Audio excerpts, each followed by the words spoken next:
So, playing your favorite game system online is nothing new, and using a VTT or virtual tabletop to play your favorite game system online is also nothing new, because they've been around for quite a while at this point. But regardless, whether you're an experienced game master or a brand new game master looking to use a VTT for your game sessions, I guarantee that at some point you have looked up best VTT for D&D 5e or best VTT for insert game system here, like, you know what I mean? And I bet, or at least I'm willing to bet, that you have read through a list at some point that towards the top of the list, or if not at the top of that list, was a virtual tabletop that goes by the name of Roll20. And for good reason. Roll20 offers so much to free users in the way of features and hosting, meaning that you can try out running your game sessions online without having to worry about paying for software like some other VTTs require you to do. But before we get into the details, hello, my name is Naaman, and I'm a Roll20 veteran who discovered Roll20 way back in 2014 via a banner ad, and through the years of making adventures and watching Roll20 grow, I have discovered and compiled the main reasons why players and game masters love to use Roll20.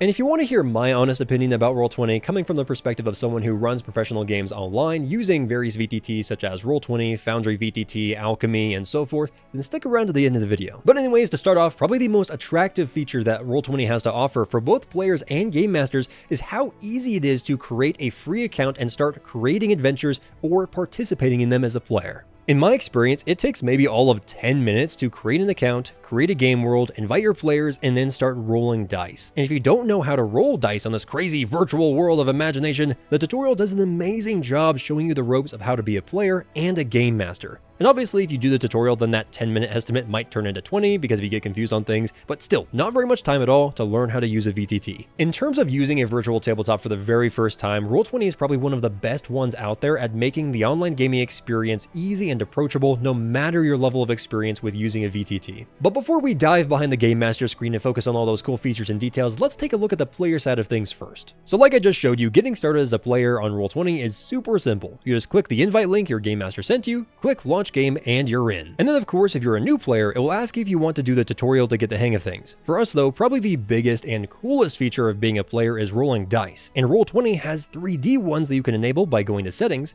then going to dice options, then enabling 3D dice. And you can also enable automatic 3D dice if you want to, which just means that instead of determining how hard you roll the dice, like the default 3D dice setting has you do, it just automatically rolls them for you once you want to make a roll. And on top of this, all of your rolls are put into chat for easy reference and a breakdown of the roll in case you have any special modifiers. For me personally, probably my favorite feature that Roll20 has to offer, whether I'm a player or a game master, is by far the manual 3D dice roller, because I can just take out my dice, chuck it as hard as I can at the side or the corner of my screen, watch them all bounce around violently, and I don't know why, but it's just really satisfying to me. But if you're going to be rolling dice, then obviously you need like modifiers for like abilities and skills, right? And in order to have those things, you need to have a character sheet. And in order to have a character sheet, you have to have a character. So how does making a character work on Roll20? Well, I'm glad you asked, because Roll20 has a great character builder or charactermancer built into their website and game worlds that makes creating a character super simple, with most game systems that is. Roll20's character tool allows you to easily create a character using their virtual character sheet, and it walks you through the process by giving you character tips and even allows you to reference the rules regarding what section of character creation you're in. And for you D&D fans out there, you'll be happy to hear that they're in the process of completely revamping their D&D character sheet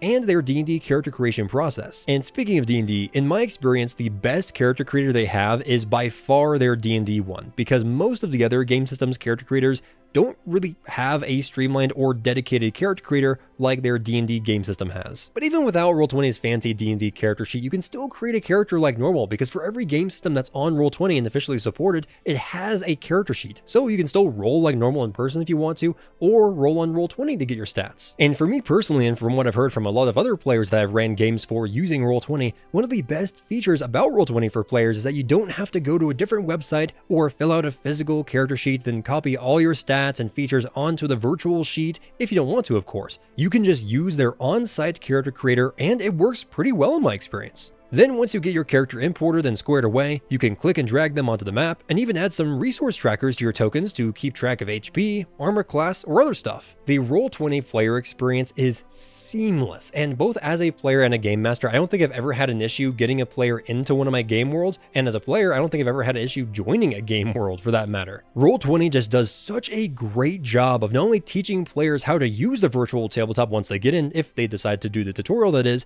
but also walking them through one of the most complicated parts of playing any game system, especially D&D, which is just making a character. And they do all of this for free. But moving on to the Game Master side of things, probably one of my favorite things about Roll20 is how easy it is to get my players into a game world and have their character set up. Kind of like I mentioned earlier, because literally all it takes is for you to get the link to the game, shoot it to your players and be like, hey guys, there's a link to the game. Get in there, make your guys' characters, and be ready to go by Wednesday at 5 o'clock.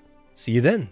That's literally how easy it is. And additionally, unlike other VTTs, you don't have to launch a server, you don't have to launch a Steam app or something like that. It just is up all the time and the players can join whenever they want to. But moving on, and perhaps you guys can appreciate this as well, but if you guys ever get lost in the sauce of Roll20 settings or the marketplace, or perhaps maybe your players aren't connecting for some weird reason, but you can't figure out why, the FAQ forums and the Roll20 wiki is a fantastic resource for you as the game master. Just about any problem or question that you could ever have when using Roll20 has a solution that is documented here. And they even have tons of videos and guides explaining features, giving how-tos, and so much more. So as a potential first-time VTT user, this is a gold mine for you. But going back to before when it took us absolutely no time at all to set up our game world, well, now you're just staring at a blank screen and you have no idea what to do next. Well, if you want to be really minimal, you can just use the draw tool, but I mean, let's be honest, that can get a little bland after a little bit. So you could easily go and find some battle maps online that you can upload to Roll20, which is super simple to do. And the process of resizing those maps and matching the map's grid to the Roll20 grid is very intuitive as well. Plus, the align to grid tool that they have makes it incredibly easy and quick. And on top of this, what's great is that this comes with the free version of Roll20 along with Fog of War, which allows you to block player vision to certain parts of the map and reveal areas as they move along, which is super handy. But there is a better version of this feature, which we'll talk about in a second. But importing your maps is only one fraction of the things that you can import into your games, because you can also set up handouts the players can access, get some music playlists going, and even start building a horde of token and map collections that you can either import yourself or purchase from the Roll20 marketplace. And that's another thing that game masters love about Roll20, because while the marketplace is very obviously a business or monetary move for Roll20, it's a great feature that allows you to work on the fly if need be by purchasing battle maps or tokens without having to leave your game. And in all honesty, you can find anything you could ever need for your game sessions on the marketplace. Like, let's say you want to buy a pre-made battle map for a city encounter. Well, they got that. Or what if you want to buy a token set for some undead enemies? Well, they got that too. Or how about a whole pre-made adventure complete with maps, journals, handouts, and tokens? Oh yeah, they got that too. And they even have animated spells you can purchase, not to mention all of the officially licensed content for everything from Fallout to Pathfinder. And then once you've collected everything you need, you can enable the content by going to the game add-on section and choosing which add-on you want to import into your game, or if it's a token pack or something like that, then it will already be added into your game. But be wary of the Roll20 marketplace. Because if you're anything like me, then you'll most likely find yourself purchasing way too many map and token packs that you will probably never use or need. And at this point you may have questions like, well, won't leaving the game session and going to the Roll20 marketplace to buy pre-made assets and things like that kind of take away from the player experience because you're not focusing on the game session and wasting tons of time over there? Well, not really. This is because with this feature that is pretty unique to Roll20 and also kind of ties into the previous feature, you can just search for assets both on the marketplace and Google without ever having to leave your game. So to kind of showcase how it works, if you go to the art library section over here, this is where all of your artwork and marketplace purchases appear for maps, tokens, and stuff like that. But up here, you can use the search bar to not only search through your purchases, but it can also search the entire Roll20 marketplace and even Google to find items that match your search parameters. So for this example, I searched forest ruins and I found a pretty suitable match for what I was envisioning on the Roll20 marketplace that I could purchase and instantly utilize in my game. Or if I don't feel like spending some money on a one-time encounter, I might be able to find something in the Google section. This feature plays to one of Roll20's greatest strengths, which is the marketplace. Like I said earlier, you can find anything you could possibly need for your game sessions on the marketplace. And the fact that they have a search feature that ties you not only into the marketplace, but also Google while still in a game world is genius. But moving on, let's say at this point you have the free version of Roll20 and you got carried away with uploading tons of artwork, maps, soundtracks, and so much more to your Roll20 account till eventually, oops, unless you ran out of space. And this is where Roll20 kind of gets you, because they have various subscription plans that range from free to pro that each come with various features and storage sizes, but for this video, we're going to be focusing on this little feature right here called dynamic lighting. If you guys have watched any of my other VTT videos, then I'm sure you know how much myself and many other game masters love dynamic lighting, and I'm happy to say that Roll20 also has this feature. It just adds so much more immersion, and what's great is that you no longer have to constantly reveal the map as the players move along. It just does that automatically, and in my opinion, it is 100% worth the extra time and effort to set up walls on your guys' battle maps, that way your players can have dynamic lighting. But finally, the last couple of things that game masters love about Roll20 are sadly only in the pro subscription tier, but they include the custom character sheet and mod API access. Modding and customization has become a pretty big thing for most VTTs, and Roll20 is no different, because these pro features hand you the keys to the kingdom in a manner of speaking, because they allow you to truly customize your games however you want. Want to create a special character sheet for a game system that you're developing by yourself? Well, then this allows you to do just that. Or perhaps you want to create a macro that automatically rolls initiative for every token you have selected, or maybe automatically play a special magic effect when a player casts a spell. Well, now you can do just that. Granted, this stuff is pretty complicated to learn, especially if you have no experience with coding,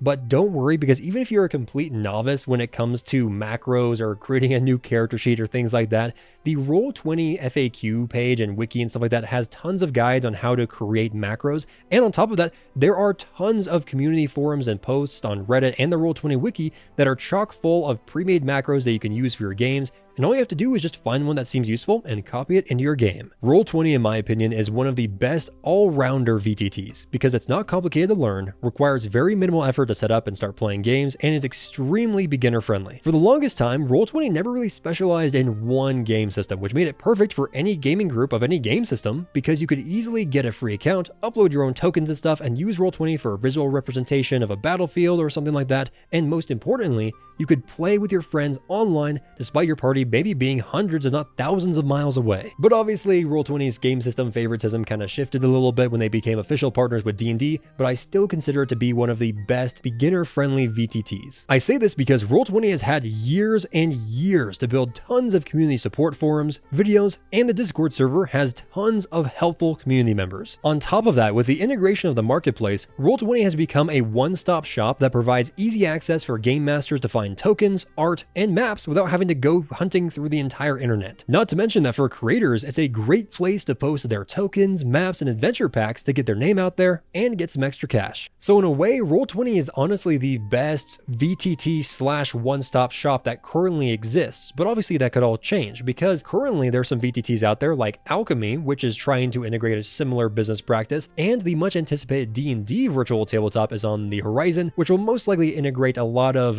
microtransactions and marketplace integration similar to Roll20. And while I don't necessarily like how Roll20 has become super monetized with all the in-between scene ads and kind of forcing you to eventually subscribe to them because of how limiting the free version eventually becomes in terms of storage space and features, I still think that they're a good beginner VTT. And even still, I have my issues with it, like walls being inconsistent with lighting sometimes, and hiding pretty standard VTT features like dynamic lighting and modding capabilities behind a paywall, and most importantly, having you repurchase all of the content that you may already own on D&D Beyond or other websites again in order to get access to that content on Roll20. I don't think it would be that big of a deal to, especially since the Roll20 is now partnered with D&D, to offer to people who own products or books or whatever on D&D Beyond discounts for those same products that are on Roll20. Because they're basically just the exact same thing, right? They're just the content just reformatted slightly, but basically at the exact same price digitally as they are over on D&D Beyond. But I mean, who am I to say? I'm not a businessman, I'm just a stupid consumer, so I should shut up and consume and continue to buy the same digital products over and over again. And to be fair, Roll20 isn't the only VTT that does this,